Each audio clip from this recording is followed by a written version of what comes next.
And how is it going, guys and girls? Me at Uncle, and welcome to my channel, and yet again we are here to play Fruits of the Literature Club. Yeah, another episode of this. So, we stopped a little bit, we didn't stop here, okay, but something happened and I had to skip some stuff. So yeah, either way, let's start. So, the path leads me down a decline toward the field Monk and I had been earlier. But that isn't my destination, neither is the lake. I wanted to take a walk and practice my wording to Miyuki, being that she is more likely to help me than Julia. Even Miyuki can help me. I will find a way around this. I need to have a plan for this. And I don't doubt that I will see one. I will have one very soon. Ever since I was broken and rebuilt at Oceanside, one of my main priorities for any task or assignment is to have a plan and a backup plan, although it isn't necessary to devise either when you're a severe disadvantage, such as this. But I work best under pressure anyway. After about a solid 10 minutes of backing back and forth, I finally have my general approach for Miyuki. Pulling out my commissioned phone, I look at Julia's office number and dial it, with an extension code that forwards to Miyuki's cell. Okay. Hello? Miyuki, it's Lucky. 4219. Why are you calling? I need you to ask you for help. I know strangely I am calling you and not Julia. Well, yes, it is odd, but I'm listening. Julia and I had a falling out, and I really need help with something that is going on. Ah, so that is why she left. What? Julia came into the office, filled out a leave form, and took a personal vacation from duty. God damn it. Well, I'm more than happy to help you. What do you need? I want you to look up some records for me. I'm not at the office right now. I left a few hours ago, but I can check it out for you in the morning if that's okay. That's perfectly fine. I needed to look up any records under my service tag for the assignment code 86901. Any specific you want to regard to that? The records will be about an assignment I was contracted with a while back. I was tasked with security for someone who was under company protection. You'll read what happened during the assignment, and I have reasons to believe the people involved in that are making a resurgence after me. Wait, what do you mean after you? I can explain everything easier in person after you locate the records. I just need to know anything that can help me locate the identity of the attackers. This would be gross misuse for agency resources. Are you absolutely sure you need this? Yes, Miyuki, it's critical. Julia would provide me them if she was there. Miyuki remained silent. I can tell she is deliberating about it. I mean, to be asked about something she would have almost no information about. I would ask questions too. She clears her throat and begins talking to me through the handset. I can do that for you. Do you want me to call you when I have something? Yes, please. Alright, I will talk to you when I have details. You have a good night, 4219. You too, Miyuki. The line goes dead. Alright, now that it is done, a weight has been lifted from my shoulders. Now I just have to focus on being prepared for the worst while I hope for the best. Because, in all honesty, I am fairly certain that the worst is the most realistic outcome at this point. At least Monica is here and safe with me. If I need, Jeff is willing to watch over her too. So she's going to be looked after quite carefully until this is over. That puts my mind to ease to some degree. Putting the phone back into my pocket, I turn around and start to walk back to the cabin. And when I approach the door, I quietly open it and sulk inside. As I close it, Monica sits up from the bed and sleepily rubs her eyes.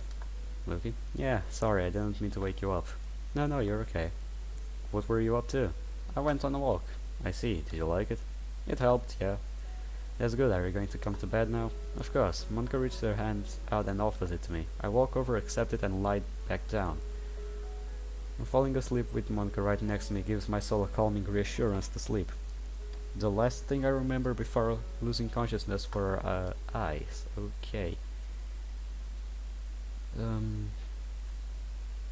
Okay, what is this? This is new. I'm pulling back the slide on my M9A1. I ensure there is no failure to load malfunction.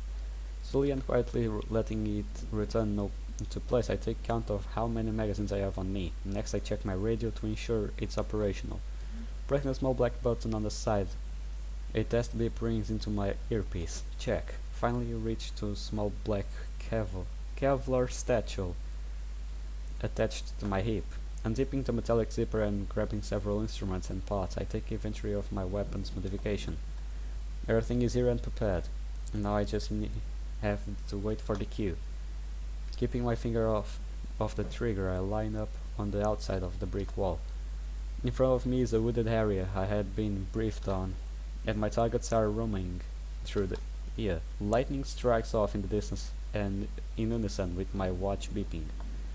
And turn the corner of the wall, crouch, run along the brush line, making sure to stay close to the brush and the ground as possible.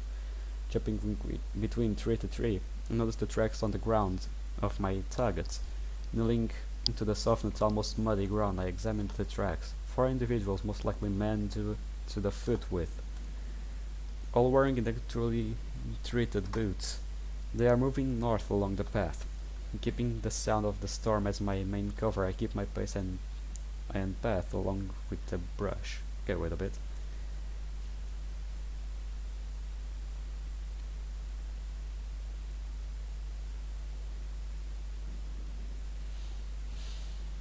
Okay. As I follow the tracks, I can begin to barely hear audible speaking through the storm. Oh, so if you talk out loudly through a storm, it means that you probably think that you're safe. You're wrong, pal.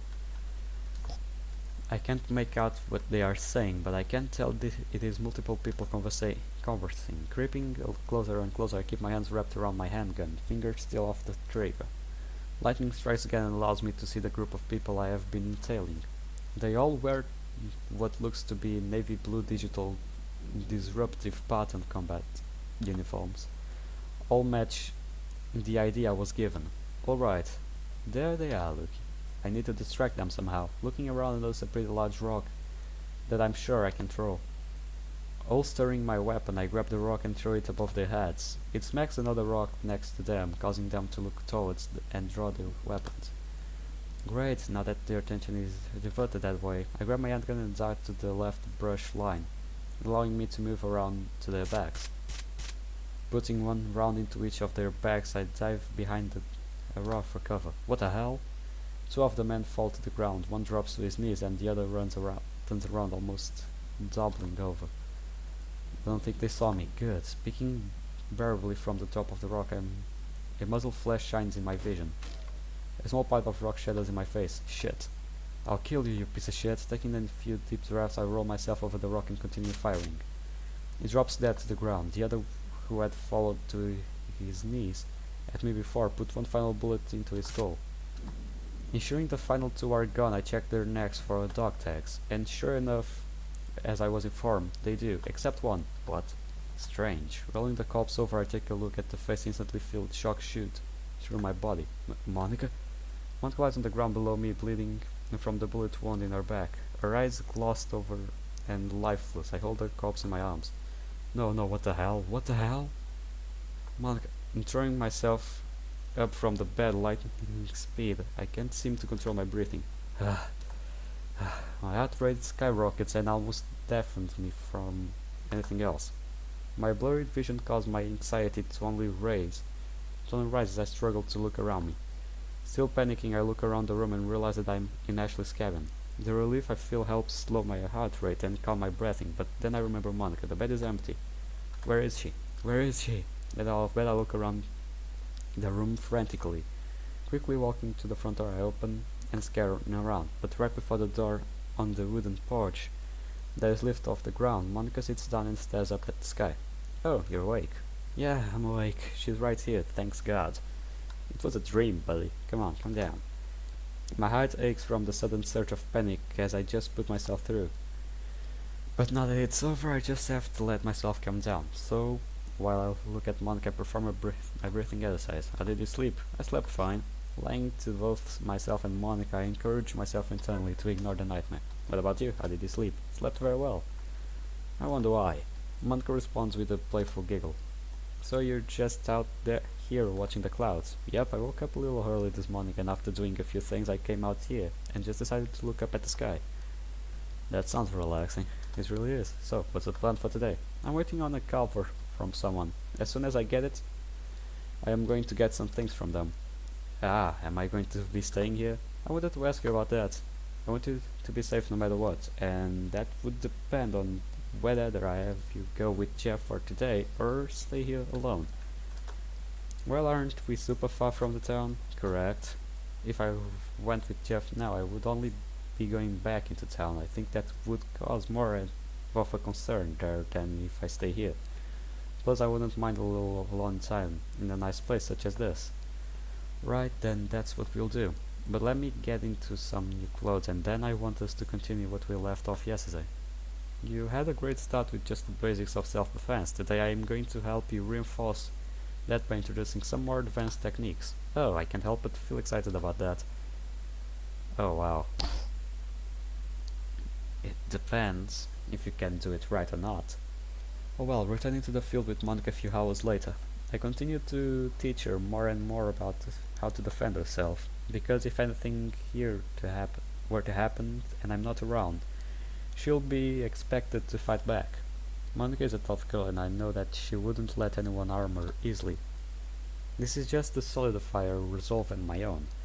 I will sleep much better at night knowing this. But in the middle of my instruction, my commission phone starts to vibrate in my pocket. Hold on a moment. Raise my hand signaling for Monica that we are taking a break. With my other, I reach my pocket and grab the phone, flipping it open and answering the call. Hello? 4219, it's me.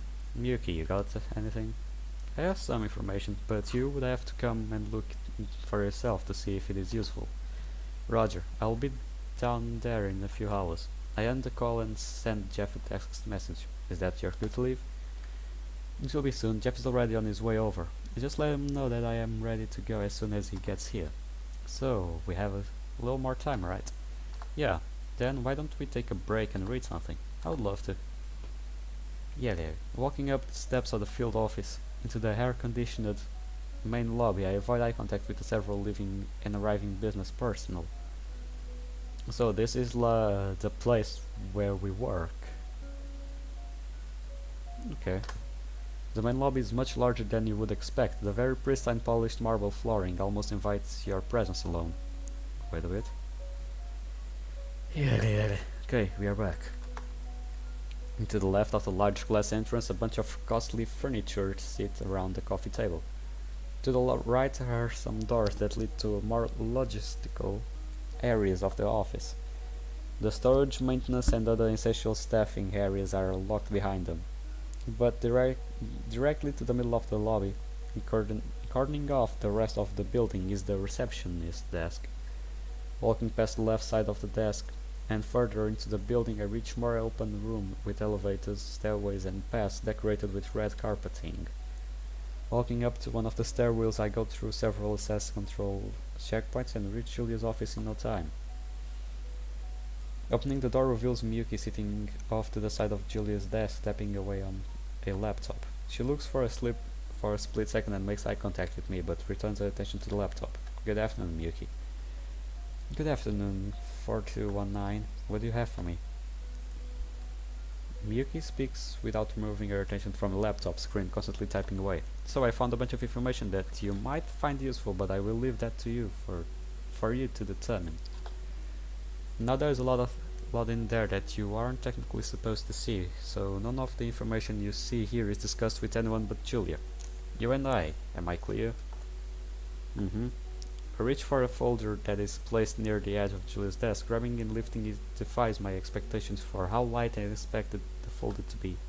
Sitting down on one of the leather couch positioned in front of her desk, I open the folder and start flipping through information.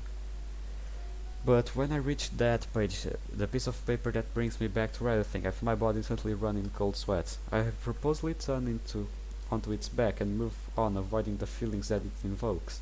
Reaching the incident report field shortly after the attack by Ashley, I scrub the page for anything useful. Following the report, I start to look at the autopsy for the corpse. Nothing beneficial here.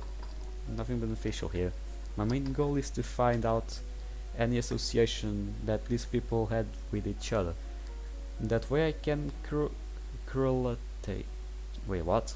Correlate them into a more generalized group of people that I can investigate. They were clearly organized, but we weren't able to find out by who. If I can at least piece together these things together through the experience I've had and what seems most logical to me, I can determine where to find those people. Then I can initiate a raid on them. As I explained to Jeff, this is a long shot, but it's the only real one I have. With a skill such as this, there isn't much just one man can do. They aren't limited to only the local. They can operate internationally. The scar tissue on my side proves that. The scarred tissue on my side shows that. They had their eyes set on Izuki. That we know, but we couldn't determine why. And in this situation, the vaguer it gets, the worse it is.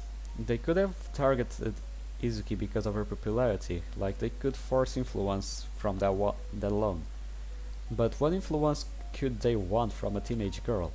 But the only thing I can think is a ransom because of how wealthy she and her father were. Well, there is a group organized crime member that apparently want to kidnap her and use her for ransom. There is also a possibility that due to her father's wealth, there might be a price on her head, but even then, there has to be something more clever here.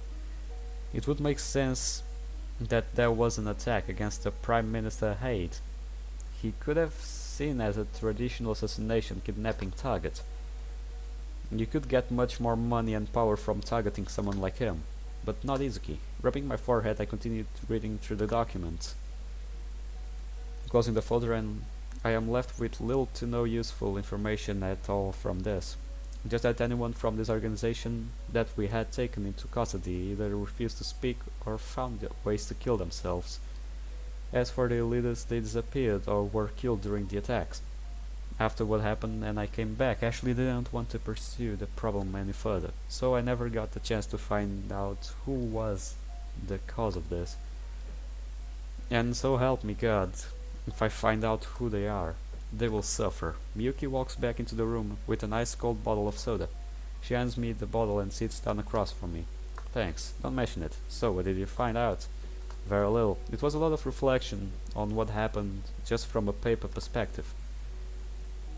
Well, why don't you retrace everything from your perspective? Surely you would have had some assumptions for hunches when you were active on that contract. Look at the information from my viewpoint. I questioned Ashley about why I was even contracted to Izuki, and it was because her father had purchased protection for her. And we don't just protect anyone even if money is offered. So there is more to it than that. The only reason I could think is that Izuki was a target of these people, and for some reason the agency and her father had found it necessary to reach out and assign me. There has to be something else that we aren't seeing. Something else we just aren't getting. Tell you what, I'll try to do some more investigation work regarding the receipt. Eh? You know, looking at the reason why we even accept the contract in the first place, let alone assign a 4-digit to it. Ashley had said it was for efficiency. Does that make any sense to you? Yes and no. I can understand why sending a 4-digit instead of a team of 5-digit is efficient, but not for this type of ordeal. Exactly. Maybe there was something Ashley never told you about, the assignment that we just haven't found yet. Not likely she was very open with me about it. Well, since it's getting late, go to where you're staying and get rest. I'll let you know if I come up with something. Do you need a ride home? It's not too late to bother Jeff, but it is a long drive, so I'm afraid so. I'll arrange a ride for you. Walking up the trail towards Ashley's cabin, I keep my wits about me so I can sense if anything has happened. The light inside is on, and the sunset doesn't reveal anything suspicious. Keeping quiet while I reach the door, I open it and peer in. Monica? The empty room instantly starts to send me into alert. Walking completely into the cabin, I knock on the bathroom door and the closet doors. Nothing. Damn it. Rushing out of the front door, I quickly pace around the side of the cabin for footprints, but after paying extra attention to the dirt and grass around the cabin, they remained undisturbed. I knew it should have left Monica here alone. Ugh. What was that? Turned my body around in circles to try to pinpoint the sound. Hearing it again, a shocking realization hits me. There's Monica, getting the direction of the sound. I start to sprint towards her. Upon reaching the field, I spilled out with it. Looking, Monica, are you alright? Yeah, why do you ask? You weren't at the cabin when I came back right now. I heard you off in the distance and I feared the worst. You worry too much. A voice behind me sends ice cold sweat down my back. Slowly turning, I notice Julie in her usual exercise attire glare back at me. The hell are you doing here? Julie has been teaching me more about how to defend myself. Has she now? Yes. Now would you mind? We are having a little girl time to get lost. Go get lost for a while. Julia says that and waves me off. Complying, I have at Monica as I walk back to cabin. Wave at Monica and go back. Okay. It is indeed quite the shock that Julia shows up out of nowhere, but I can't say that I don't like it. I'm so relieved that she is here. It means I can get the chance to apologize, maybe even ask her for help. However, I won't keep my hopes high. She acts callously, even by her standards, and I wouldn't blame her. I told her she was nothing to me, so I wouldn't for a second doubt that she is still hurt. Well, of course she is, you dumbass. You are a cool guy, gotta admit it. You have a cool arsenal of guns. You know how to use a gun, you know how to defend yourself and defend the others. That's something I cannot say otherwise, but still. You need to get how to talk with girls, buddy. You surely need to know how to do that normally. Oh well. But I'm grateful that she is helping teach Monica stuff to defend herself. I learned how to fight from both Ashley and her. For now, I guess I will just sit back and think until both of the girls return. Stepping out the wooden porch and through the door, I start walking towards the bed before something catches my eye. A small book lies on the counter that leads into the kitchen. What is this? Opening it up and inspecting the first page is a special notebook that was writing on the majority of the pages. They are all elegant handwriting that I haven't seen since Ashley was alive. Each of the pages saw different poems and written works that Ashley must have kept to herself. But on one of the last pages, I feel my stomach drop. As we travel down the winding path with our fingers interlaced, strange noise echoed through the trees. The wind gently strokes your face. Wild and shrouded things surround us, but these we do not fear, for we are traveling down this path, and staying ever near. My son, one day the path may split, but by your side I may not stay. When this time comes, do not be afraid, hold fast and mind your way. I have seen you brave the darkness and the terrors of the light, and through the darkest of the dark, you have always been my light. And someday, my son, when I'm gone, the journey you'll continue, another soul may wander too, and spark something within you. Reach out, my son, with your hands, reach out, and travel by their side. These are stronger than just one, for I will be your guide. I'm making you a promise, son. In your mind, hold it ever fast.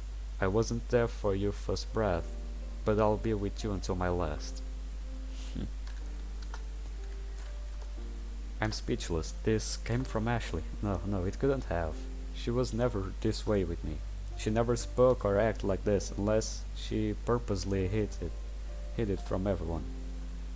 Licking the tip of my thumb and turning the page, I found one last poem. But it's not in Ashley's handwriting, it's someone else. Julia, probably. This hand I hold in my strength, my rock when I'm weak. It guides me through the darkness and saves me from the shadows of death. This hand I hold is not my own, and it is not one, but two. It is a partnership of mine and his, but it is also a part of you.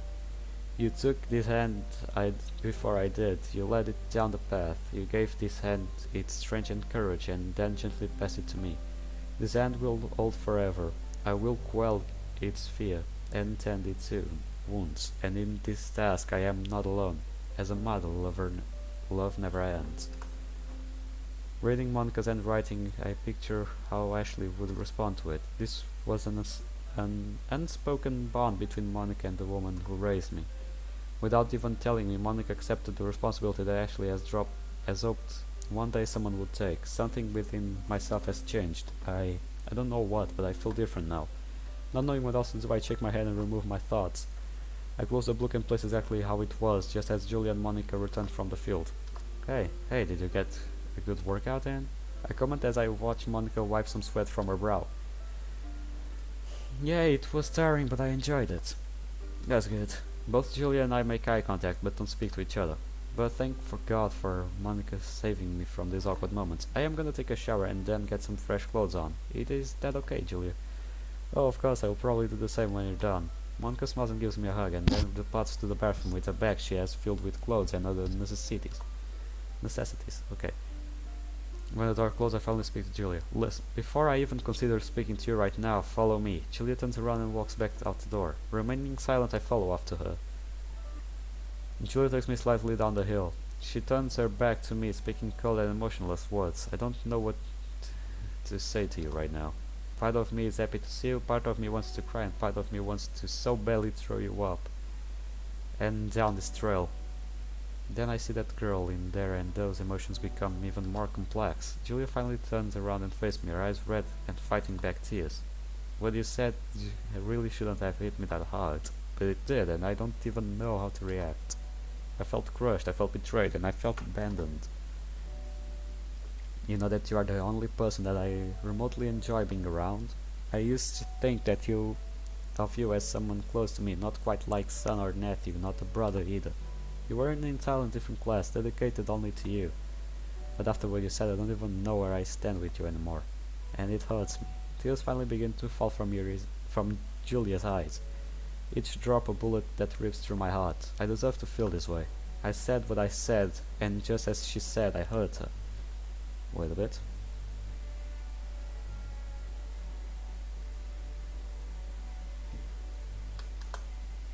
But I have to make her see that I didn't mean what I said. Julia, you and I both know what type of person I am. I have always had my struggles and my problems inside, and what I said to you, that was not me. I looked at her ground and then back up to her eyes, which continually pour earth out to watch over me. I've been having a hard time keeping everything inside. I don't doubt it considering the circumstances, and all I did was make things worse. I hurt you, something I never intended to do. And seeing how much it affects you brings a true regret inside me that I am not experienced to deal with. Julia, I'm sorry for what I said. You aren't nothing. You mean just as much to me as Ashley did. I would do anything for you, and I don't know how I am going to be able to get you to forgive me, nor do I expect you to. She doesn't respond. Staring me in my eyes, she takes a step towards me, but stops hesitant. The tension's paring us like a brick wall. I would never want to hurt you. Julia raised her head and stopped me from continuing. I don't know what to say to you. A tear falls from Julia's eyes. I forgive you, I guess. Julia wipes the tears from her cheek and takes another step forward, wrapping her arms around me. In response, I do the same. She lets go, she places her hand on my shoulders. Thank you for apologizing. We never speak of this, understood? Why would I tell anyone? I'm right here on that boat with you. After Julia and I regain our composure, both physically and emotionally, we look out at the sunset. So I have heard you have been doing some investigation on work on your own. In regards to Izuki, yes, Miyuki left me a page to let me know you dropped by earlier. Did you learn what you needed? I'm left with more questions than answers. Well, since your girlfriend is in the shower, let's talk business then. Good, it's about time. Placing one of my hands on my hip and running the other through my hair, I turn to face Julia. I'm almost positive that the people who are going after Monica are the same people that went after Izuki. What makes you that positive? Me. What? Before now, Monica has had no issues living in the city, almost as soon as I came into the picture and I started being around her more and more. Julia eyes me. All of a sudden a random shooting up happens that was directed at Monica. Then people follow her into her home and attack her. And you honestly cannot tell me that she doesn't look like Izuki. Since I was constantly around Izuki for all the time, I'm sure that people who are pulling strings up top probably got familiar with us as a duo. And now that I have resurfaced onto the world, much later mind, You with a girl who looks like Kizuki. What do you think they would do? It's interesting you see it that way. Well, how do you see it? I wish I could tell you. What, Julia, if there is something you know, then I need to find out. Out of curiosity myself, I did look through some of files from that assignment. Some stuff doesn't make sense, but I'm not one to question documents that were filled before my time. What did make sense to you? Almost simultaneously, we both say the same thing. I didn't make sense to protect Izuki. You think that as well? At first, I only questioned as much as Ashley would allow. But then I was shipped out and started being around Izuki, and my questions faded. Man, are you stupid when it comes to love? Hey, some of us can be pretty smart when it comes to. If you're insinuating that you've been smart throughout all this, I would have to argue a few points there. She chuckled. But there is something I need to tell you. What is it? The agency wasn't interested in protecting Izuki. What? What do you mean by that? Records indicated that the agency was more focused on her father. Her father, but why would they be focused on him? He is the reason Izuki even got protected. Oh my god. There's more to it than just some criminals wanted to kidnap her. I knew there was something off about that. Now you got it. Even though I was not a division chief at the time and only on the field, I still questioned it. I need to find out. I need to find out what. I need to find out more about her father, and I thought I wanted to worry about Monica. Stop worrying about Izuki or her father or the past right now. But before I go take my shower, I want to test you. Julia starts to walk into the field. She turns around and readies her fists. You know the drill. Aye, aye, ma'am. Raise mine in response, and with that, Julia and I spar like our normal training sessions. Walking back into the cabinet, I too wipe the sweat from my forehead. Julia enters it immediately, goes to a packet of water bottles set next to the door. Without saying a word, she grabs one and tosses it to me. In about 15 seconds, both bottles Julia and I obtain were empty. Monica emerges from the bathroom with a fresh pair of clothes, including a new tank top with a frilly design on the collar. The scent of her body wash comes from the bathroom and makes the cabin smell very pleasant. Sorry I took so long. I picked out a little after I came in here, and you two were gone, so... Oh, sweetheart, don't even fret about that. I had to take this kid out and back and teach him some respect. Well, if that is what you were doing, then I guess I was the one teaching you. Julia smacks me on the back. Is that a new shirt? No. Oh yeah, I got it a while back, but I never got a chance to wear it. Do you like it? Yeah, I do. You look great in it. Monica beams and places her hands in mine. I'll be the last person to take a shower. With my free hand, I point my thumb to the bathroom, indicating for Julia to get in there. Julia grabs a change of clothes and takes the bathroom, leaving Monica and I alone in the room together. So, how about spending time with Julia? It was fun. She taught me a lot, and I feel some confident about myself. An honest, supportive agreement. So, Julia, anything new while you were gone? Actually, now I think I'm a lot closer to find information that will reveal everything. Information? Like what? For safety, I don't think you need to know that. I can handle it on my own way. Listen, I think we need to talk about that. Alright. She guides me to the bed and sits both of us down. Okay, I don't like the way this is going. Or maybe I do, I don't know.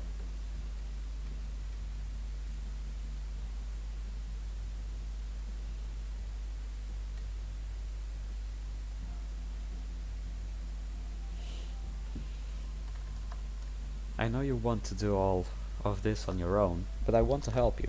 I can't just stand by idly and let my boyfriend fight not only his battles but mine on top of that. I'm sorry, but I'm just not a girl who wants someone to fight her battles for her. This is something that we have to fight through together. You're not a lone wolf anymore, and you have someone by your side to help. How did you? Julia told me. Alright, I get your point. I just don't want you to put you in a position that could result in your being hurt. With you around, I don't think that will happen. Fair enough. Monica wraps her arms around me and gently rests her head on my shoulder. I wrap my arms around her and hug her. When we let go of each other, I look into her eyes. I understand, Monica. Let me explain what my main concerns are regarding this. After telling Monica about my questioning Izuki's father and what correlation he had regarding this, she sits in silence, absorbing the information. That certainly is a lot. You never heard any of this, okay? Right, so Julie is gonna follow up on that. That's what you told me either. Guess I'll wait for any updates then. We both will, but I also have something else planned. What is it? The guys who had invaded your house and attacked you, they were arrested. Report shows they refuse to talk and are just getting jail time. I see, so we can't do anything about that then. Oh, I'm going to do something about it. Monk looks at me questioning my words. Before I get the chance to speak, the bathroom door opens and Julia walks out.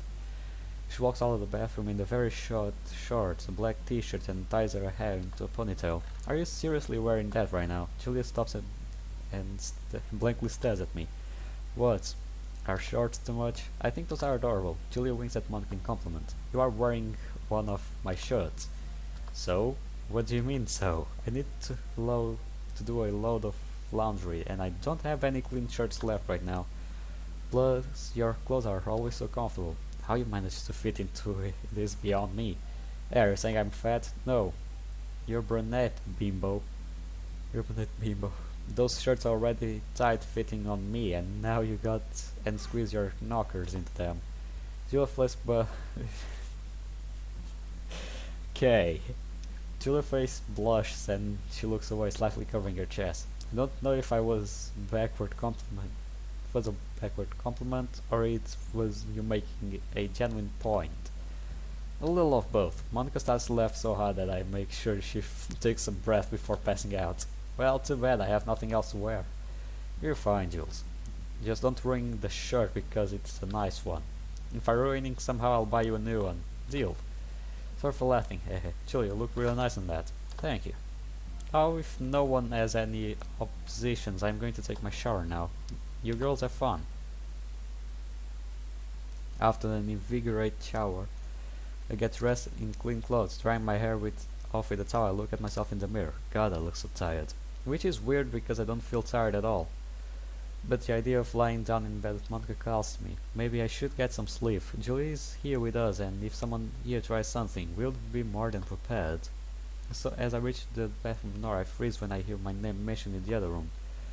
I worry about him. You're not the only one. Even I can tell he's extremely stressed about this. Not to mention he brings back some painful memories to him. Yeah, that's right. He told me to be here protect this girl Izuki, was her name, right?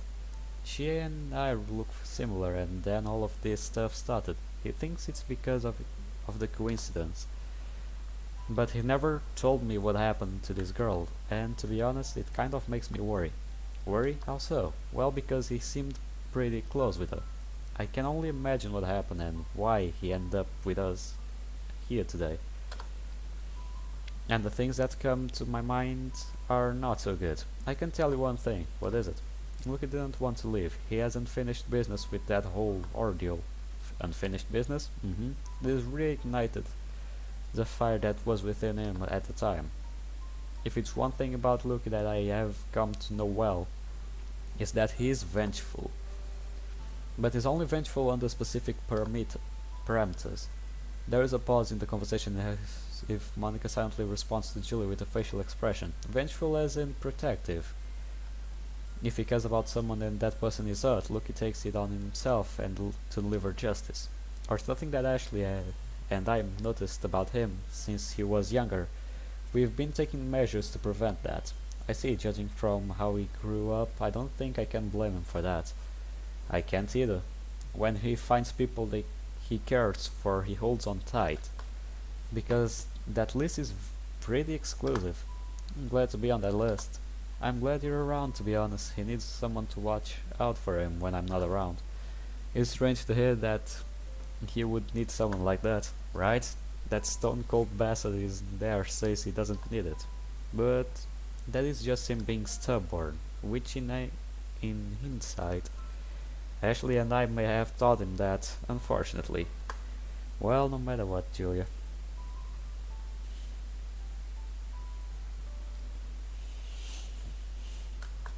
I am gonna be here for him.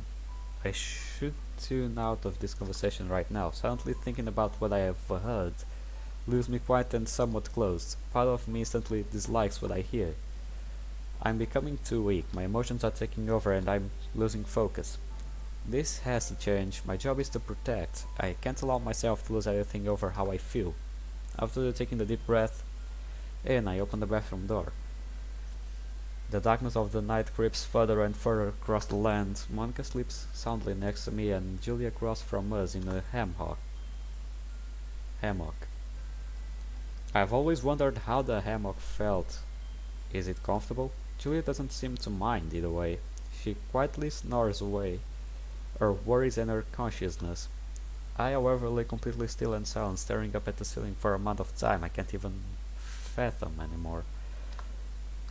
I know I should sleep, but I can't find the comfort to let myself relax enough to slip into rest.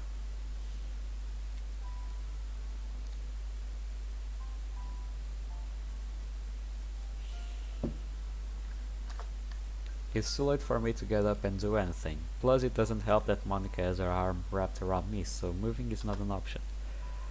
After a few minutes, I decide the best thing to do is just get some sleep. We will finally find out more about Izuki. Yes. Okay, let's go. Hello, Izuki? My head lies against the ceiling of the car while the rest of my body is pinned over the back seat. The seat in front of me convexes to an angle where I can't see past it. I know my eyes are open, but all I can see is black. Grunting while I move my legs from back window into the vehicle, they fall and slam against the ceiling, which is now the floor. The car was it, and it tumbled down the road. As the world slowly begins to phase into my vision, I look around the dark car for Izuki or her father. The father is still strapped to his seatbelt, hanging from it, his hands barely touching the ground. Sir? Sir! I shake his shoulder to see if he's conscious. Lukey? Don't worry, sir. Give me a minute and I'll cut you down. No. He weakly reaches out at me and grabs my wrist. They took her. Please, just forget about me. Please get my daughter back. Who took her? Where? Izuki's father looks outside the window and weakly points. Hang tight. I will get her back, okay? Please save Izuki, please. I can barely see anything from here. I look out this window and see a group of people dressed completely in black dragging Izuki across the asphalt road. She kicks and thrashes around in desperation. My sight stings and draws my attention away. Looking down, I find the moderately sized piece of glass wedged in my left hip. I don't have time for this. Wrapping my hand around the glass, I slowly and carefully remove the object from my body. God damn it. With any obstruction gone, I continue to crawl out of Izuki's window and into the street. Placing both of my hands firmly against the rough ground, I push myself up to my feet. Immediately grabbing the handgun from my jacket, I switch the safety off and aim to Izuki's aggressors. 4 people are surrounding Izuki.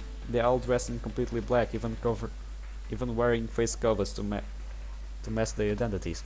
You people are going to pay for this. Focusing my vision in front of the back post of my handgun, I line my shot with the person dragging Izuki. All 3 rounds strike my enemy in the upper chest near the coronary artery. He recalls back, clutching his chest. Darting back to the car, I sweep around on opposite side and ready my weapon. Next, I target the person on the left of Izuki, who has raised their own weapon and is looking around for me. The other 2 grab both Izuki's legs and drag her forcibly away. I'm gotta be faster with this, dammit. Barely peeking around over to the hood car, I fire 3 more rounds into my target, 2 aimed to his upper chest and the last one at the head. This person yells in pain and drops forward to the ground. The slam of the body against the ground sounds if you drilled a basketball onto a wet wood floor. Okay. Rounds strike the car next to me. In response, I take over and perform my breathing exercise. Help me! Get off me! Izuki desperately pleads for help, make me jump inside, almost ready to climb over this destroyed vehicle and charge off at full speed. But that's completely stupid and I have to think rationally. Look, Izuki just holds on a few more seconds, please. Closing my eyes, I continue to breathe and think how to approach this. I'm in the middle of the road. I can't just dart from cover to cover. I can't keep using this SUV as cover either. Izuki's father and the driver are still in here. I can't risk their lives as well. Think, Luki, think. More rounds hit the side of the SUV. The driver door swings open slowly. Agent, use the door. The driver looks at me, bleeding profusely from his neck. Don't move. Keep pressure on that wound. I will get us out of here. I don't know if I'm gonna make it. I feel so dizzy. Damn it. Just hang on. Use the door. Examining the door from the outside, it looks only a little scrappled, but the inside shows that it is barely connected to the hinge of this point. I grab onto the interior handle of the door and firmly kick the inside. I just like that the door cracks off the car. Getting used to the weight of it, I prop it against the car and kneel towards the driver. Here, this will help with the pain. I reach into a small and concealed coat pocket and grab the cigarette. This morphine should help him calm down and make his final moments more comfortable. Taking the cap of the hypodermic needle, I press it into a point on his arm and inject the morphine. His breathing quickly slows and his head cocks to the side. Thanks, patting him on the wrist. I grab the door and stand back up. Someone, please help me. You have waited long enough, Izuki. I'm on my way. Keeping the door aligned with my left forearm, I use it as a shield when I reveal myself from the car. Charging as fast as I can towards my opponents, I keep the car door placed in front of me, blocking gunfire. Picking up from what used to be a window, both of my enemies struggle to decide what to do. The one on my left decides to flank far. The one on my right continues to drag Izuki. Damn it. They are gonna have me at an open angle. Stopping my charge, I immediately back up and get some more distance from my flanking enemy. This closes the angle they have and allows me to remain at the advantage. Sidestepping along the sidewalk, I raise my weapon to the window and fire some blank shots in the direction of my flanking enemy. As I predicted, they stop and revert their path. Izuki managed to kick her aggressor off her and tries to back crawl away. This gives me opportunity to move in again. Sprinting and stretching my legs as far as I can, I close the distance between me and Izuki in a matter of seconds. Slamming the door into the agent, they fly back onto the ground. I quickly take aim and fire around into their head. While Izuki looks up at me, I shield both of us from the final remaining aggressor. He stares at me from his face cover and props his firearm to the ground. Next he pulls out a knife and waves me over. He wants me to fight him up close. Resting the shield on the ground, I check my magazine for any remaining rounds. I have 3 rounds remaining. I could shoot and kill this enemy, wasting the final rounds, or I could save them in case I absolutely need them. It would have took long. It would take too long for me to reload mid-combat. Even right now, reloading would give him enough opportunity to pick his weapon back up and return fire. And with Izuki so close to me, I can't risk her getting hit in the crossfire. I give my handgun to Izuki and pull out a tactical knife of my own from my jacket. Izuki, I need you to stay behind this door in case anyone else shows up with a gun. It will at least see me first and give you a added chance to remain hidden. What are you? Don't worry about me. Use this if you have to. I place the gun firmly into Izuki's head and grip her hands around it. Standing back up, I walk towards my enemy and prepare my stance. Why are you doing this? He doesn't respond and just stares back at me. Not much of a talker here. Then I'll let you in on a little something. You're in over your head. You're in over your head. You made a huge mistake that I promise you will never live down. Oh well? Seems interesting. Let's see if you do things and not just say it. If you lie, if you live, that is. Watashi wa anata no agento no junbi ga dekite imasu. I'm ready for you, agent. Okay, why Japanese? Or Chinese? Nah, that's Japanese. Of course it's Japanese. Don't know if I said it right. Let me try again. Watashi wa anata no agento no junbi ga dekite imasu. Okay. As am I. He swings the knife towards my neck. I bend backward and dodge it, throwing my left foot into his ribcage. He grabs onto my leg and tries to lift, but I simultaneously put all my weight onto my leg and jump, pulling myself close to him and knee him in the stomach. He grunts and lets go, but continues to flurry off knife swings. Narrowly dodging each one, I decide to go on the offensive. I duck on pivot myself around his final swing, grabbing his arm and darting my knife for his neck. He catches my arm and tries to kick at my legs in an attempt to stumble me. Losing the grip from both hands, I slip between our grip and pick the man up from his midsection. Oh? It creates a momentum, but swinging the man's body into my shoulders, but causing the same momentum, I slam him into the ground. The back of his head crashes against the curb with a very muffled thud, remaining motionless. Turning around towards Izuki, she picks up from the car door and runs over to me. Are you okay? I'm fine, what about you? I don't feel very good. She clutches her stomach and seems weak to stand up. Let me see. I move her hand from her stomach and pull her shirt up. A jagged piece of glass is lodged inside Izuki's stomach, too big for me to remove without further damage, but not small enough that she could continue to bleed at an alarming rate. Jesus, Izuki, go sit down next to the car on the sidewalk. The police should be here in any minute because of the gunfire. They can get you an ambulance. Are you sure? Yes, sweetheart, please. I wrap Izuki's arm around my shoulder and carefully walk her into a safe spot on the sidewalk. Quickly returning to the car, I try to open the passenger side door to her father, but it doesn't budge. Damn it! I grab onto the handle and place one of my feet next to the door on the car body. Using as much strength as I can muster, I pry the busted door open a little bit. While it's open a good amount, I sit on the ground with my back against the body of the car and use my feet to push the door. It eventually releases and neutrally swings open. Peering into the vehicle, Izuki's father weakly stares back at me. Is Izuki okay? My daughter is okay, Luki. She's gonna be alright, sir. Let's get you out of here, okay? I try to press the button on my coat and start the radio, but nothing happens. Damn it. The car crash must have broken it. Pressing the knife against the seatbelt, I cut Izuki's father down and carefully pull him out of the car. When I go across the car, the driver, I feel an area on his neck untouched by blood and sick. He didn't make it. Cutting him down and removing his remains from the car, I hear the sound of sirens in distance. As the red and blue lights start to illuminate the street, I set my knife and recover my handgun from Izuki. The last man I had fought has disappeared. Looking down at my hands, I discover that they are concerningly cut in several places. Blood covers them so much that you can't even tell what skin tone is underneath. But the pain never registers to me. I can feel the wounds rub against each other, causing more crimson life to leak, but no pain. I don't understand what this feeling is inside. What is happening to me? It's called... what was it?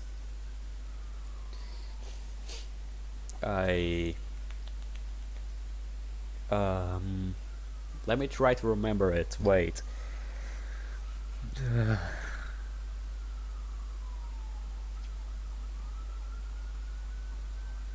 I can't remember it. But I know what it is, but I just can't remember it. I'll get to it eventually. After providing a detailed explanation of what happened to an officer, I watch paramedics load Izuki in the ambulance, her father accompanying her. Ashley arrives on the scene and forces me to stay behind. While I don't pay attention to anything anyone around me says or does, I keep my eyes on Izuki. She reaches out as if to call out to me, but the ambulance door closes before anything comes out. And it was right there that I finally understood the feeling inside of me. It was hatred. Pure, unadulterated hatred. Hatred for the people, but adrenaline, that's it. You don't feel pain because of the adrenaline. The adrenaline is like a superpower normal humans have. What it will do, it will increase your agility, strength, and reflexes at their above their max. You will feel less pain, but once the adrenaline runs down, you feel everything in double. Like, everything comes with a price. You've probably already heard that sentence somewhere, that everything comes with a price. Adrenaline is that. It gives you strength, agility, and more reflexes, but when it runs off, you won't be able to move for days, even. Hatred is a good way to conduct like adrenaline, because hatred is a strong feeling. So meh. The people who did this are going to pay. I don't care if I have to hunt them down myself. I'll follow every last person on this goddamn planet if I have to. When I find out who they are, none of them will be safe. They will all wish this never happened. The world will feel my impact. Look, he actually waves a hand in front of my face, startling me out of my thoughts. What do you want? Are you okay? I've asked you like 4 times already. No, I'm not. I want you to find out who orchestrated this. They are going to suffer deeply for what happened tonight. Don't worry about that right now. You have more important concerns. Nothing could be more important than this. Look at you. You're injured and yet you still want to keep fighting. I raise my hands and look down at them for a quick second. And this? I don't feel it. Ashley winces as I open my palms. Ashley, I don't care what you want at this point. I want you to find out who these people are. And then what? Let you lose? I am sick of guarding, especially after this. These people are getting away, and you won't let me go after them. Looky, you're too much of a danger to let loose after this. The fact justify that outrageous notion to me. Just take my word for it. Right now I need you to get those wounds tended to and prepared for our next move. No. What's gotten into you? I don't care how you view the situation, Ashley. I nearly lost Izuki tonight, something that I don't think I could bear. Seeing her hurt and being loaded into an ambulance made me see things differently. Listen to me. You just want revenge for the attack. You're not thinking clear. Shut up! Ashley slaps the side of my face and stares at me with furious eyes. I don't know what's gotten into you. Maybe it is bloodlust for vengeance. Maybe it's because you have feelings for that girl. Maybe it's because you don't know how to act in this circumstance. But I will not have you disrespect me like this. I've raised you better than that. Just want what is best for you. Now listen to me and get your ass to the paramedics so they can tend you. Ripping both of my bloody and cut hands into fists, I silently comply with her requests. Hey, my man. You should hear to a girl when she talks to you. Come on. I know that people say, oh, women are weaker than men. Men are the strongest sex. I don't know. Wow, men are so much stronger than women's. You're wrong, buddy. Compare a slap of a woman to the slap of a man, and let's see who is stronger. Men's when they clench their fists, yeah, it's stronger. Yes, but still, when they slap us, it's like the whole world is slapping us. You don't need to be the most well-built woman to slap a guy, and he feels the damage the same way. It's like a punch, but stronger, you know? You know the feeling? They are stronger than us. Besides, they know our weak spots. We hardly know their weak spots. So yeah, it's easier to attack a man than attack a woman. Either way, I don't know what the hell I'm saying, but let's just keep going. Just don't fight with the girl. Don't have an argument with the girl. You'll probably get yourself killed. Or get a very good handprint on your side of your face. Jesus, kid. Lucky walks away from me and heads to the paramedics like I had told him. Normally anyone could say he acted that way he did because of the attack, but he's been through numerous assignments and fights for his short turn. However, this changed him somehow. I think I know what it is too. Reaching into my pocket, I grabbed my cell phone and called Julia. Hey Ash, what's up? I need to talk to you. What's going on? Do you need me? An attack happened tonight and Lucky was caught right in the middle of it. My god, is he okay? I don't know, to be completely honest with you. What do you mean? He's only hurt in a couple of places but claims that he doesn't feel any of it. But there is more. The driver and the vehicle was killed, Izuki was wounded and in a car accident and nearly taken by the group, and Izuki's father was pretty stunned too. But he kept demanding that I let him loose to find and take these people down. Wait, you don't mean I saw the same look in his eyes as he had that day? My god, so we were right. Yeah, I'm gonna keep a close eye on him, but to make sure he doesn't go out of boundaries we set for him. Well, if the girl is hurt, then I don't think we have much control anymore. Bullshit, Julia, like hell I am going to give Lucky up to that. Well, if anyone can control him best is you. I'll call you later tonight. Answer my call when I do. Pfft, you think I'm staying up? You got yourself mixed up if you do. So help me God, I will run you up the mill if you don't. Fine. But you're sending me money for my coffee in the morning. Sure, whatever. Talk to you later, Ash. Talk to you later, Julia. Pressing the end button, I watched the paramedics decide what to do with Lucky. Either way, moving through the concrete sidewalk that takes around the side of the field office, I see my destination before me. And this is where we are stopping because I have some things to do, so yes. You want to overwrite your save? Yes. No main menu? Yeah. Load and save once again. And now main menu. Yes. Let's see if it's here. Yes, it is. Okay. And well, guys, guess this was it for today. I hope you guys enjoyed this video. Leave a like, comment down below what you thought of it. I'm enjoying this mode so far. I've changed my mind. I'll do Yuri's and Natsuki's road as well. Don't see what much will change from the normal things, like Yuri will pretty much help her with her cutting problems if she has any. In this place, let's see what it reminds our main character, and also Natsuki probably will save her from her dad and beat the shit out of him. That will probably be it. We're getting to know more about Izuki as well, with his kind of good in this situation. We need to know more about this guy. We already knew a lot about Ashley when we saw Sayori's roads. In Monika's we are knowing more about Izuki. And what will happen in Yuri and Natsuki's roads, I don't have no fucking idea. But I see it as we are getting close to one end of Monika's road. Either way, I guess this will be the mode that will take more time from us. But as I said, I don't know, because well, DDLC exit music, I had like 12 episodes if I do recall it correctly. It was the biggest series of the channel. This one will probably overtake because it's 4 roads instead of 1. And I don't know if Fallen Angel will be a big mode and the other ones will. And just like that, I don't even fucking know how long will be the DLC Plus. So either way, I hope you guys enjoyed this video, and welp, I'll see you guys on the flip side. See you on the next episode, fams. Goodbye.